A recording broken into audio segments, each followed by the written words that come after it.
मी बनवलेली बालुशाही तर एकदम सोपी आणि खूप जास्त टेस्टी अशी बनली होती। एकदा रेसिपी बघा आणि नक्की ट्राय करून बघा। माझ्या नवऱ्याला बालुशाही खूप आवडते, तर त्यांच्यासाठी बालुशाही बनवली।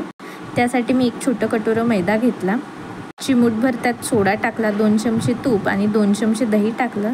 ह्याला चांगलं मिक्स करून घेतलं। तूप भरपूर असलं की बालुशाही छान बनते।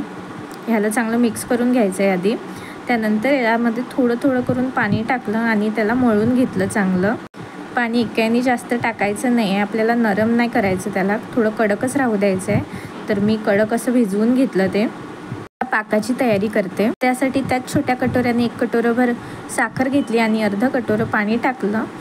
याचा एकतारी पाक होईपर्यंत त्याला शिजू द्यायचं आहे। इकडे मैदा मी थोडा अजून चांगला चुरून घेते। याचे छोटे छोटे गोळे बनवून त्याला बालुशाहीचा शेप बनवून देते। ही बालुशाही एकदम अशी मीडियम साईजची बनवत आहे, तर मी गोळे जास्त मोठे घेतले नाही, असे छान असे छोटे छोटे घेतले। माझे अंदाजे तेवढ्या कटोऱ्यांनी 7 बालुशाही झाले। 6 थोड्या मोठ्या आणि 1 अगदीच लहान झाली तर सफिशियंट आहे।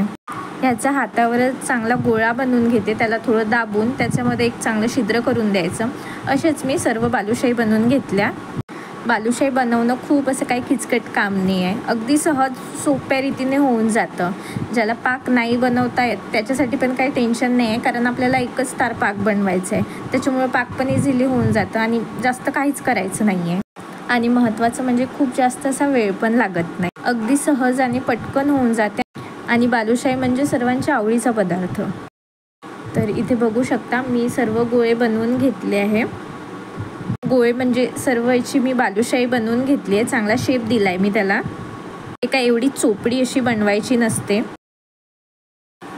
इकडे माझा पाक पण बऱ्यापैकी तयार झाला आहे। तर यावर साखरेचा जो मळ असतो तो निघून जाण्यासाठी आपण यामध्ये थोडं घोटभर दूध टाकायचं असते, म्हणजे तो फेस येतो, तो काळपटपणा साखरीचा तो काढून घ्यायचा चमच्याच्या साहाय्याने। तो फेस पूर्ण काढून घेतला।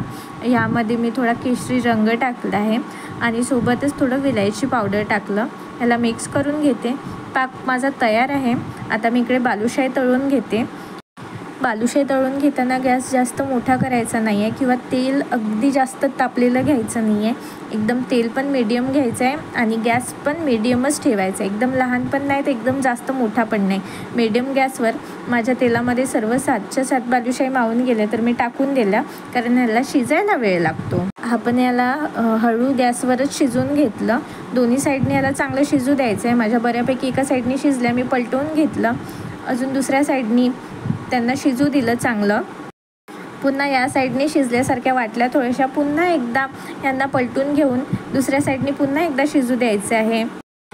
तीच प्रोसेस मी पुन्हा एकदा रिपीट करणार आहे। पुन्हा एकदा आधीच्याच बाजूने शिजून घेणार आहे। चांगल्या खरपूस असा थोडा रंग येऊ दिला आणि तोपर्यंत माझ्या बालुशाही चांगल्या अशा शिजून तयार आहे। तुम्ही बघू शकता बालुशाहीला चांगला रंग आला आहे आणि आतून पण चांगल्या शिजला आहे। याला गरम गरम पाकात टाकून द्यायचे आहे आणि बालुशाही पाकामध्ये जास्त वेळ राहू द्यायची नाही आहे, अगदी 3-4 मिनिट बालुशाही राहू द्यायची। त्याला दोन्ही साईडनी पलटून घ्यायची, दोन्ही साईडनी पाकात मुरू द्यायचे आणि 3-4 मिनिटात तिला पाकातून बाहेर काढून घेते। तुम्ही बघू शकता मी 3-4 मिनिट झाले पाकातून बालुशाही बाहेर काढून घेतली आहे आणि आपली इथे बालुशाही तयार आहे। तुम्ही यावर डेकोरेट करायला पिस्ता किंवा सिल्वर फॉईल लावू शकता। रेसिपी कशी वाटली कमेंट करून सांगा। आवडल्यास लाईक आणि सबस्क्राईब करा। धन्यवाद।